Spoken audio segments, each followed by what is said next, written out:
Vamos abrir o nosso Café em Brasília hoje falando sobre as comissões na Câmara dos Deputados. Foram instaladas, grande parte das comissões tiveram os seus líderes, os seus presidentes escolhidos nessa quinta-feira. E tivemos aí uma surpresa, porque tínhamos um escolhido já para a Comissão de Relações Exteriores, que seria o deputado Eduardo Bolsonaro, que acabou se licenciando.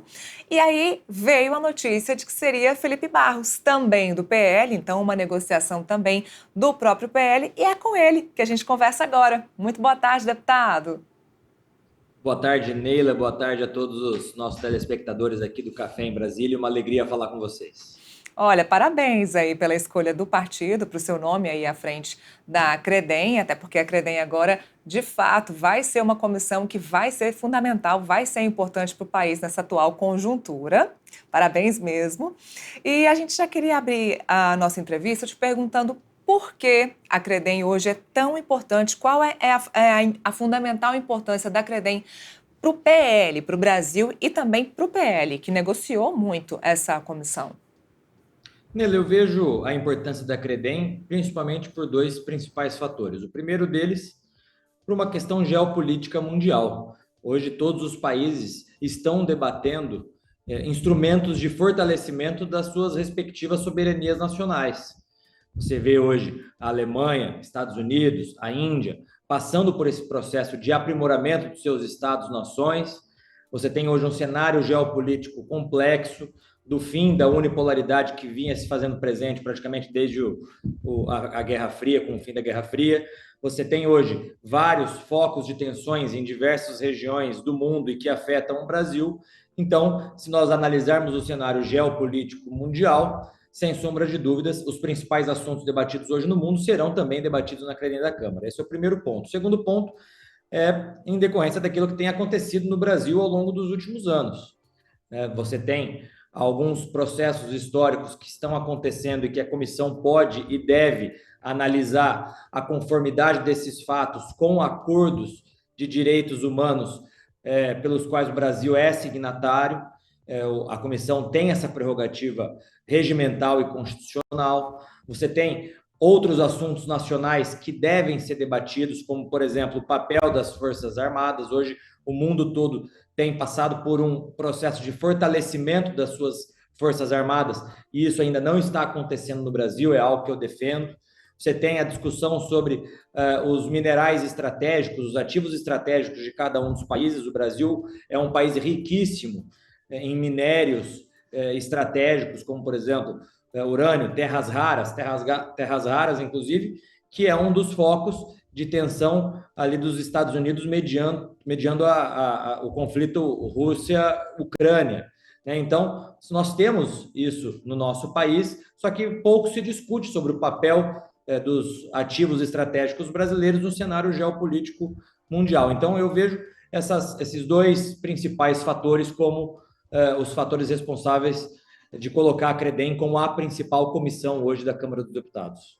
E a gente vive um momento no Brasil de tensão aí entre Estados Unidos e Brasil, aí a gente fala de poder executivo, claro. E eu queria que o senhor explicasse para a gente, então, por que o PL batalhou tanto para ter essa comissão na mão de vocês? Até o próprio ex-presidente Jair Bolsonaro saiu à frente, citou o seu nome, né, escolheu o seu nome aí para ficar aí no lugar do Eduardo Bolsonaro, que seria até então o escolhido. Por que o PL queria tanto essa comissão? Primeiro, por conta desses dois fatores que eu falei para você agora. Mas nós temos, e aí especificando alguns dos assuntos, nós temos as denúncias da interferência dos Estados Unidos no processo democrático brasileiro ao longo dos últimos anos, o papel da USAID. Você tem a Agenda 2030, você tem o papel e a influência de ONGs internacionais que estão aqui dentro do Brasil, agindo politicamente, recebendo dinheiro de outros países para impedir o desenvolvimento do nosso país. Você tem esse processo de fortalecimento da soberania nacional, que eu tenho falado que não existe soberania nacional sem a soberania popular, que é a voz do povo. Ouvirmos a voz do povo para fortalecemos a democracia brasileira. Então, você tem todos esses fatos que estão acontecendo no nosso país, por exemplo, relativos à liberdade de expressão, o papel da OEA, que esteve recentemente aqui no Brasil, através do seu representante, o senhor Pedro Vaca, que é o relator da OEA no assunto da liberdade de expressão. Tudo isso são assuntos que são de competência regimental da Comissão de Relações Exteriores e Defesa Nacional, para a comissão analisar esses fatos e fazer os devidos encaminhamentos. É por isso que a CREDEM, desde o primeiro momento, sempre foi colocada como a escolha número um, a escolha prioritária do PL. O PL hoje que é o maior partido do Brasil, o maior partido da América Latina, e que, portanto, trabalhou para assumir esse protagonismo nas comissões da Câmara dos Deputados. Deputado, a CREDEM, se não tiver competência, ela consegue ter influência para lidar aí com essas questões econômicas entre países? Vou citar mais uma vez o exemplo de Brasil e Estados Unidos por conta da tensão que foi instalada aí nos últimos tempos, mas a CREDEM tem essa autonomia ou consegue ter esse alcance? Olha, o que nós faremos, e eu não tenho a menor dúvida disso, é o contraponto a esse nanismo diplomático que está instalado no governo Lula. Em relação à efetividade das medidas da CREDEM para, por exemplo, reverter a taxação de alguns produtos brasileiros, que os Estados Unidos já sinalizou que vai fazer, é pouca efetividade. O que nós podemos fazer é tentar estabelecer um diálogo e fazer o contraponto com o governo federal. Por que eu digo que nesse ponto específico pouco pode fazer a CREDEM? Eu quero lembrar vocês que no período pré-eleitoral dos Estados Unidos, o presidente Lula optou por ficar ao lado da adversária de Donald Trump, a Kamala Harris, do Partido Democrata, demonstrando mais uma vez, diga-se de propósito, o alinhamento deste governo com o Partido Democrata norte-americano. Mais do que isso, a primeira-dama, a senhora Janja, xingou Elon Musk, que hoje é um dos principais secretários, o que equivale aos nossos ministros aqui no Brasil, né? Xingou Elon Musk, e hoje Elon Musk é um dos principais secretários do governo Trump. Tudo isso corrobora com essa taxação e com a falta de diálogo do governo Lula com o governo Trump. Falta de diálogo essa que o próprio ministro Haddad, numa entrevista ontem, admitiu que o governo federal brasileiro não tem hoje qualquer tipo de interlocução com o governo federal. Diferente de quando o presidente Bolsonaro estava na presidência, o presidente Trump anunciou que poderia taxar alguns produtos brasileiros e, através do diálogo e do bom relacionamento do presidente Bolsonaro com o presidente Trump, o presidente Bolsonaro conseguiu reverter essas medidas. Não é esse cenário que nós estamos vendo hoje.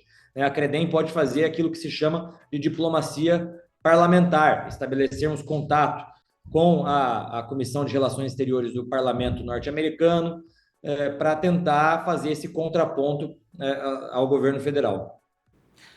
Na última terça-feira, deputado, eu confesso que eu cheguei aqui à redação e recebi um telefonema me dizendo que o PL estava em reunião para definir uma decisão do Eduardo Bolsonaro de se licenciar. Eu falei, gente, mas ele não vai assumir a CREDEM, já não está definido isso.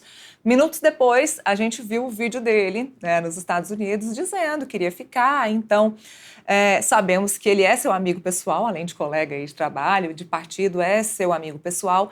Essa decisão do Eduardo te pegou de surpresa?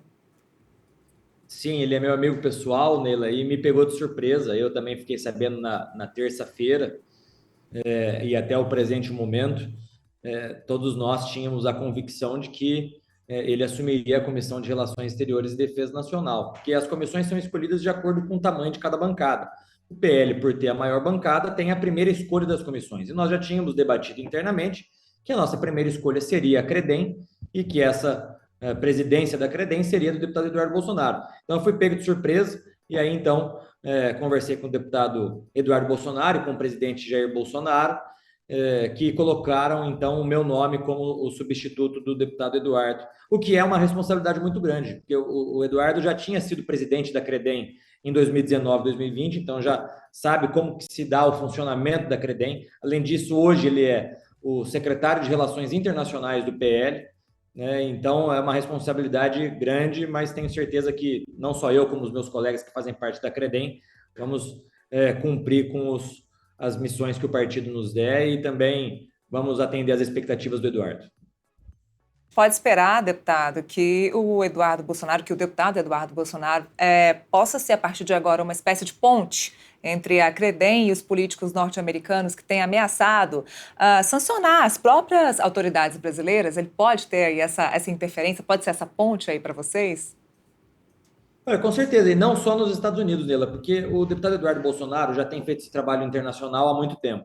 Então, ele tem excelente relação com os partidos de direita de Portugal, com os partidos de direita da Espanha, de outros países europeus, tem um excelente relacionamento com Israel.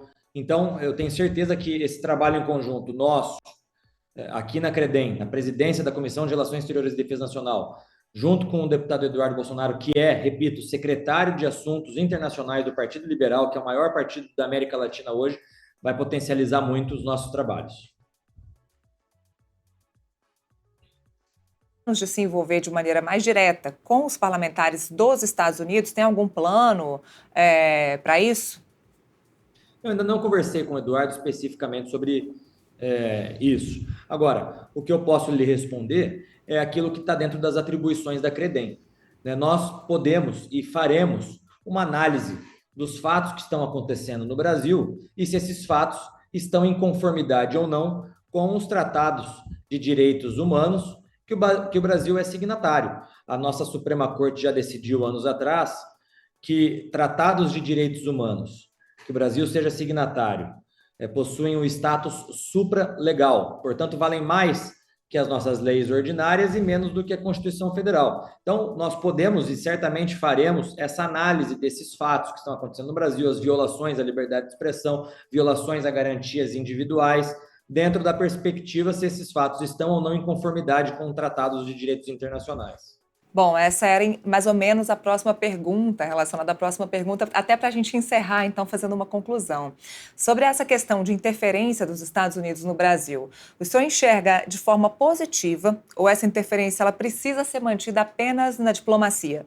Eu digo isso porque o Departamento de Estado dos Estados Unidos revelou para o Metrópolis que ele não tem planos para um encontro entre Lula e Donald Trump.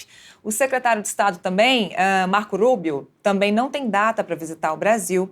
Então, o senhor acredita que a CREDEM, nesse contexto, pode ser uma alternativa, uma via para o diálogo entre as autoridades norte-americanas e brasileiras? Olha, Lula chamou o Trump de fascista. Lula se alinhou à opositora de Donald Trump, a Kamala Harris. Né? Houve, pelo que se tem chegado ao conhecimento de todos nós, uma interferência indevida dos Estados Unidos, através do Partido Democrata, no processo democrático brasileiro. Uma interferência que ajudou, inclusive, Lula e o PT. Né? Pelo que se tem tornado público dos documentos da USAID, né? Foi através da USAID que se criou aquilo que se chama, pelo Mike Pence, um ex-funcionário da Secretaria de Estado, do Departamento de Estado dos Estados Unidos, de complexo industrial da censura, que é aquilo que tem acontecido no Brasil ao longo dos últimos anos. Né? Então, se houve uma interferência, e pelo que tudo nos indica, foi uma interferência do Partido Democrata durante a gestão Biden para favorecer Lula, o PT e prejudicar o presidente Bolsonaro. Né? E nesse contexto, é natural que não haja qualquer tipo de interesse do atual governo dos Estados Unidos, do presidente Donald Trump, em sentar para conversar com Lula, uma vez que Lula ofendeu o presidente Donald Trump e a primeira-dama brasileira ofendeu Elon Musk, que é um dos principais secretários de Donald Trump hoje. Então, talvez você seja uma via alternativa aí para essa conversa. Com certeza, nós já estamos buscando essa ponte, esse diálogo com integrantes do governo Trump e também com parlamentares norte-americanos, até para nós investigarmos a fundo essas denúncias que têm chegado a público dessa interferência ilegal e indevida dos Estados Unidos na democracia brasileira. Maravilha, deputado. Olha, te agradeço muito mesmo pela participação. Te parabenizo mais uma vez aí pela presidência da CREDEM e desejo um excelente trabalho aí à frente da comissão. Obrigado, Neila, pela possibilidade de falar aqui com vocês. É uma alegria falar com Metrópolis e estou à disposição de todos vocês sempre. Até mais. Obrigada.